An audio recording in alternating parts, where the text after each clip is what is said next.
એક ભારત માતાના ટુકડા થઈ રહ્યા છે। ધરતી માતા ઉપર રક્ત સ્રાવ થઈ રહ્યો છે। ગાય માતા કતલખાને જઈ રહી છે। નદી માતા સુકાઈ રહી છે।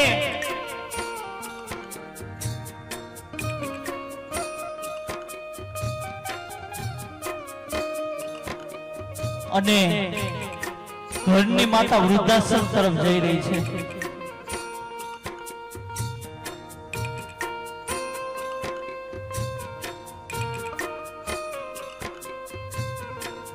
વૃદ્ધાશ્રમ 1 મિનિટમાં બંધ થઈ જાય, પણ ક્યારે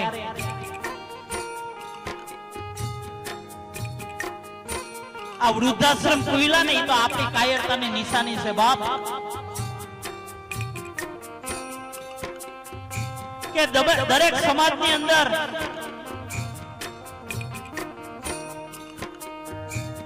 એક નવો કાયદો આવી જાય ને વડીલો, કે જે ઘરની અંદર આગળની પેઢી કે ગમે ત્યારે જેના મા બાપ વૃદ્ધાશ્રમ ગયા હોય, જે ઘરની અંદર વૃદ્ધ મા બાપ દુખી હોય, જે ઘરની અંદર વૃદ્ધાશ્રમ જોયું હોય ને, એના ઘરની દીકરી લેવી નહીં ને એને દેવી નહીં।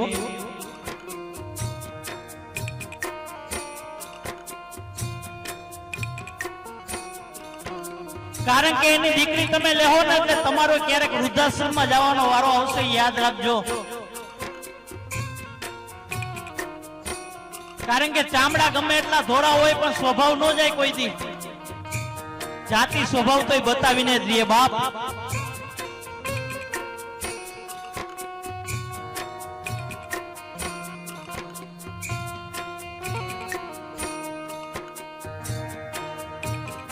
માતાઓ તમારા મા બાપને વૃદ્ધાશ્રમમાં મૂકવા જાય તમે હા પાડો ખરા? જોરથી બોલો, તમારા મા બાપને વૃદ્ધાશ્રમમાં મૂકવા જાય તો હા પાડો? તમારા મા બાપને વૃદ્ધાશ્રમમાં મૂકવા જાય તો હા પાડો? તમારા સાસુ સસરાને વૃદ્ધાશ્રમમાં મૂકવા જાય તો? આયા તો સમજનો પરિવાર બેઠો એટલે ના પાડે હો। બાકી બીજા અમે પ્રોગ્રામ કરવા જાય ન્યાય બાયું કે હા મૂકી આવી, કારણ કે હા આમાં ભળવી દે બાપ।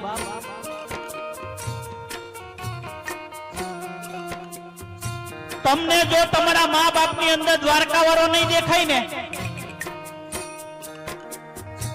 તમને જો તમારા મા બાપની અંદર ઘનશ્યામ મહારાજ નહીં દેખાય ને, તમને જો તમારા મા બાપની અંદર રામદેવજી મહારાજ નહીં દેખાય ને, તો મંદિરે ગમે એટલા ધક્કા ખાઓ ને કોઈ દી નહીં દેખાય। કારણ કે જેટલો તમને ભરોસો લે પથ્થરની મૂર્તિ ઉપર છે, એટલો ભરોસો જો તમારા મા બાપ ઉપર રાખી લ્યો ને તો લેખના મેખ મારી દે બાપ। કારણ કે ઓલી મૂર્તિ બોલતી નથી ને એટલે બધાને ગમે હો। બાકી આ બોલતી ને ચાલતી મૂર્તિને તમે એકવાર સેવા કરી લ્યો ને,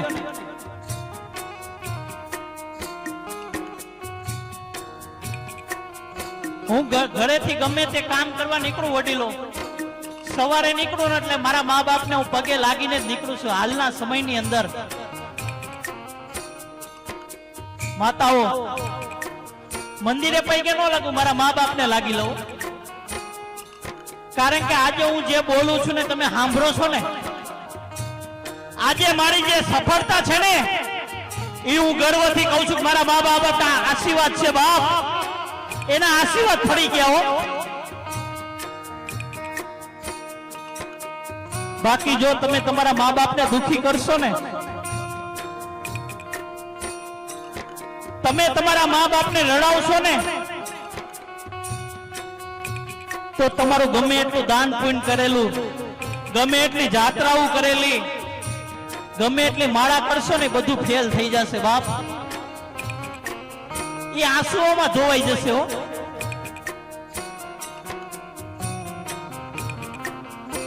माँ बाप को मत सताना, उसका दिल रो देगा बाप। माँ बाप को मत सताना, उसका दिल रो देगा। जो मेरा भगवान सुन लेगा ना तो तुझको जड़ा मूળ से उखाड़ के निकाल देगा बाप।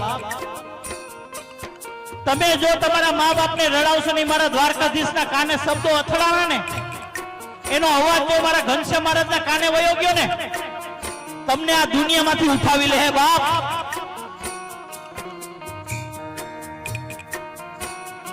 અને જેને જેને મા બાપની સેવા કરી લીધી ને, એને મારો પુનિત મહારાજ શું કહે છે?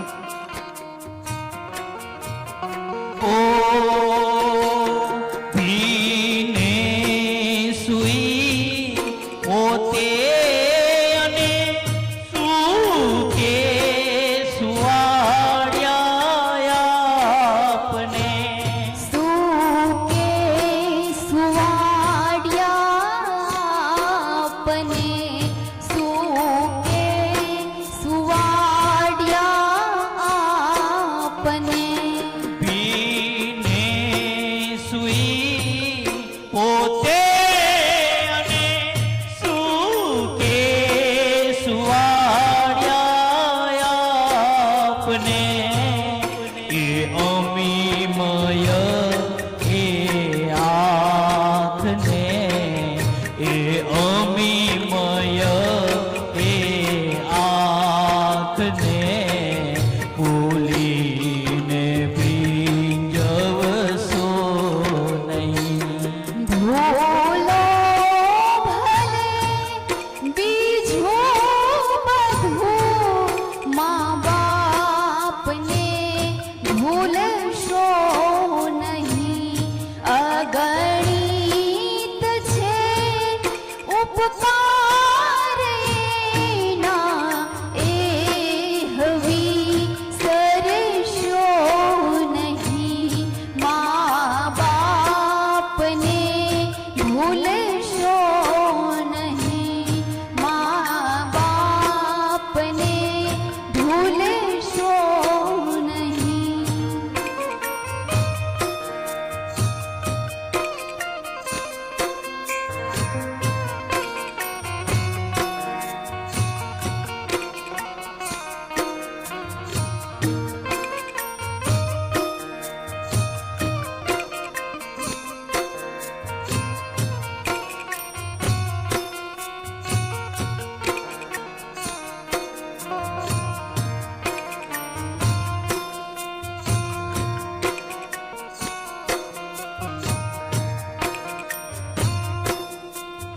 દીકરીને બાપ બહુ વાલો હોય।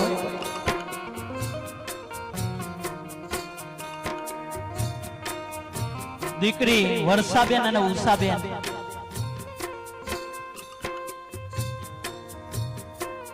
આ ડોબરિયા પરિવારને જેટલું બાલુ દાદા ગયા એનું દુઃખ નહીં થતું હશે, પણ ઓછું થતું હશે। પણ દીકરીને તો અંદરો અંદર એટલું દુઃખ થતું હોય ને, કારણ કે દીકરીને બાપ છે ને, એ તો કાળજાનો કટકો હોય બાપ।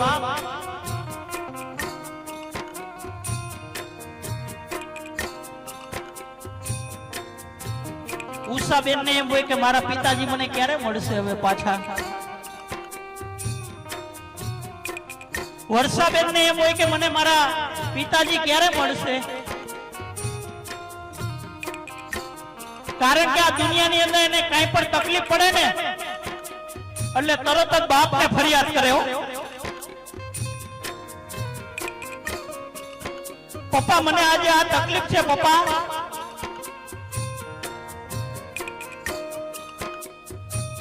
અને બાલુ દાદાની બંને દીકરીઓ કાળજાના કટકા હોય, કાંઈ પણ તકલીફ પડે ને કાળી રાતે ઉઘાડા પગે ધોઈડા જાય કે મારી દીકરીને કાંઈ તકલીફ ન પડવી જોઈએ બાપ। મારા કાળજા કેરા કટકાને કાંઈ તકલીફ ન પડવી જોઈએ। હવે દીકરીઓ કોને ફરિયાદ કરે? અરે સાસરાની અંદર ગમે તેમ કહી દે પણ બાપ વિશે કઈ બોલે ને એટલે દીકરી રણચંડીનું રૂપ લઈ લ્યો કે કે તમે મને ગમે એમ કહો પણ મારા બાપ વિશે કઈ નહીં કહેતા. બાપ આ દીકરીનું પાત્ર છે. બાપ અને દીકરીનો નિસ્વાર્થ પ્રેમ હોય, કોઈ સ્વાર્થ ન હોય. સાતમ આઠમ આવે ને એટલે આખું ઘર નો સંભાળે, પણ બાલુ દાદા તરત જ ફોન કરે કે બેટા ક્યારે આવો છો હવે તમે? આજે કેનારા વયા ગયા બાપ. અરે કોઈ નો સંભાળે ને તો તરત જ દીકરીને કે પપ્પા મારે ગાડી નથી, પપ્પા મારે રિક્ષામાં આવવું પડે, તો તરત જ બાપ જઈને તેડી આવ્યો. અને દીકરી ઘરે આવે ને ત્યારે આમ દિવાળી જેવો માહોલ થઈ જાય. બાપને હરખ નો હમાતો હોય. દીકરીને પૂછે કે બેટા તને કઈ તકલીફ નથી ને દીકરા? બેટા કઈ તકલીફ હોય તો કહેજો. વારી વારી બાપ પૂછતો હોય. અરે દીકરી સાસરે જતી હોય ને ત્યારે આમ બાપ ઊંચું ઉપાડીને ન જોઈ શકતો હોય. આ દુનિયાની અંદર બાપ બે જ વાર રડે. આ દુનિયાની અંદર બાપ બે જ વાર રડે. એક દીકરો તર છોડી દે ને કે પપ્પા તમે મારા ભેગા નહીં, પપ્પા તમે મારા ભેગા નહીં કારણ કે મને પોહાતું નથી, ત્યારે બાપ દુનિયાથી હારી જતો હોય. અને બીજી વાર દીકરી સાસરે જતી હોય ને, વિદાયનો સમય થતો હોય ને, અરે ગમે એટલી મૂછું હોય, લીંબુ લટકતા હોય, પણ દીકરી જ્યારે વિદાયનો સમય થતો હોય ને માતાઓ, ત્યારે બાપ ભાંગી પડતો હોય.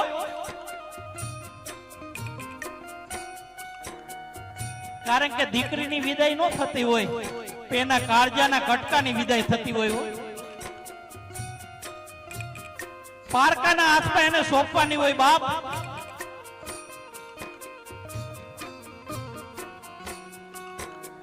અને ઈ વેદના કોને ખબર પડે? જેને દીકરીઓ હોય ને એને ખબર પડે, બધાયને ન પડે.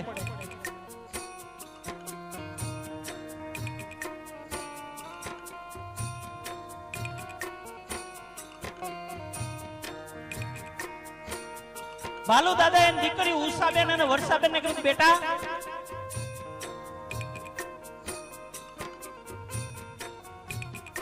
બાપ સાંજે હૂતો હોય ને ત્યાં દીકરીના વિચાર કરતો હોય, કઈ પણ તકલીફ હોય ને કે મારે શું કરવું.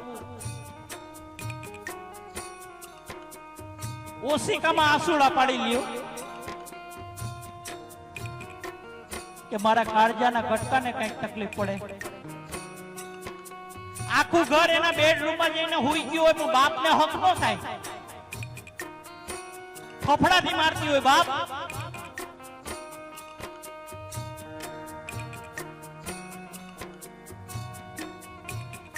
પણ આજે બાલુ દાદાની વિદાય થઈ ગઈ ને,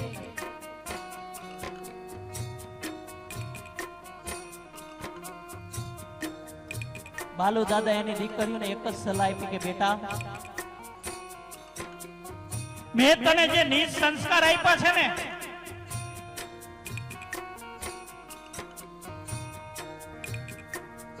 ઈ તારો કરિયાવર માનજે.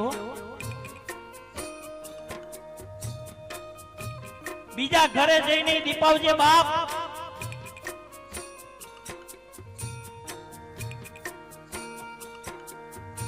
અરે બાપ માંદો પડે ને એટલે એક ફોન દીકરાને કરજો ને એક ફોન દીકરીને કરજો,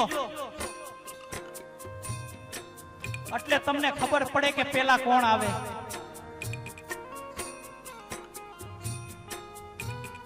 દીકરો બાજુમાં રહેતો હોય ને તોય મોડો આવે.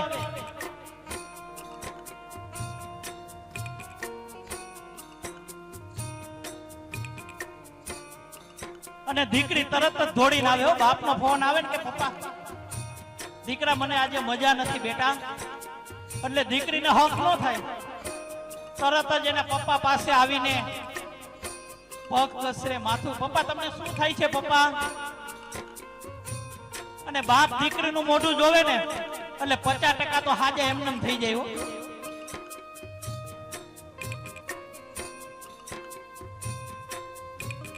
આ દીકરી કોઈ દી કોઈની થઈ નથી અને થાશે પણ નહીં. કારણ કે નાની હોય ને ત્યારે માં ઠપકા દે કે તારે બારકી ઘરે જવાનું છે, કઈક કામ શીખ, તારે અહીંયા કાયમ નથી રહેવાનું, કઈક કામ શીખ. ત્યાં હારો તારો બાપ નહીં થાય, હાહુ તારી માં નહીં થાય. બિચારી ઠપકા ખાતી ખાતી 20 વર્ષની થાય હો.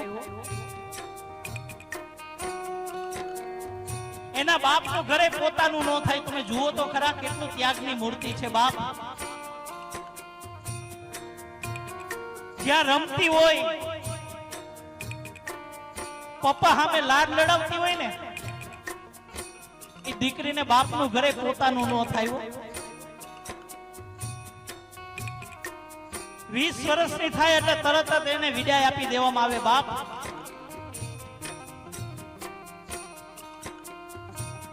અને સસરાની ઘરે જાય ને તોય બિચારી ઠપકા જ ખાતી હોય. અરે પોતે 9 મહિના સુધી દુઃખ વેઠીને દીકરાને જન્મ આપે ને તો પોતાનું નામ ન લગાવે, એના બાપનું નામ લગાવી દે. આ ત્યાગની મૂર્તિ છે.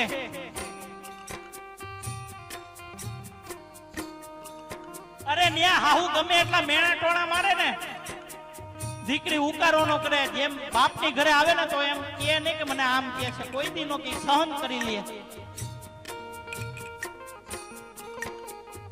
અને હાહુ માતાઓ મેણા ન મારે ને તેને હાહુ ન કહેવાય.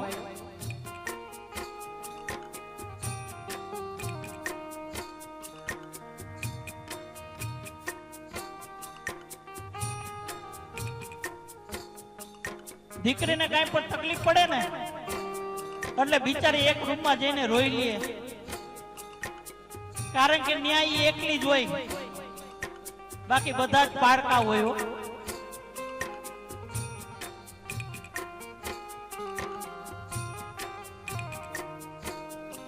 બાપને ફરિયાદ ન કરે. એટલે બાલુ દાદા ગયા ને, જેટલું તમને દુઃખ થાય છે ને એ તો બમણું આ દીકરીઓને દુઃખ થતું હશે કે મારા પિતાજી મને ક્યારે મળશે.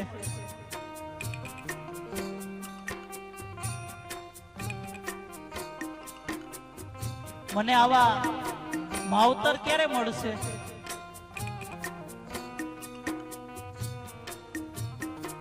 પણ બાલુ દાદા એમ કે છે કે દીકરી તને જ્યાં તકલીફ પડે ને બેટા, તને જ્યાં તકલીફ પડે ને ત્યાં તું મને યાદ કરજે.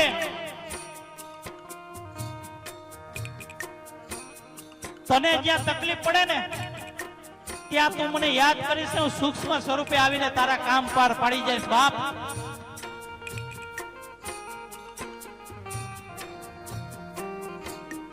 કારણ કે દીકરી પ્રત્યે બાપ ક્યારેય સ્વધામ જતા જ નથી. એની દીકરીના દિલમાં કાયમ માટે જીવિત રહે છે.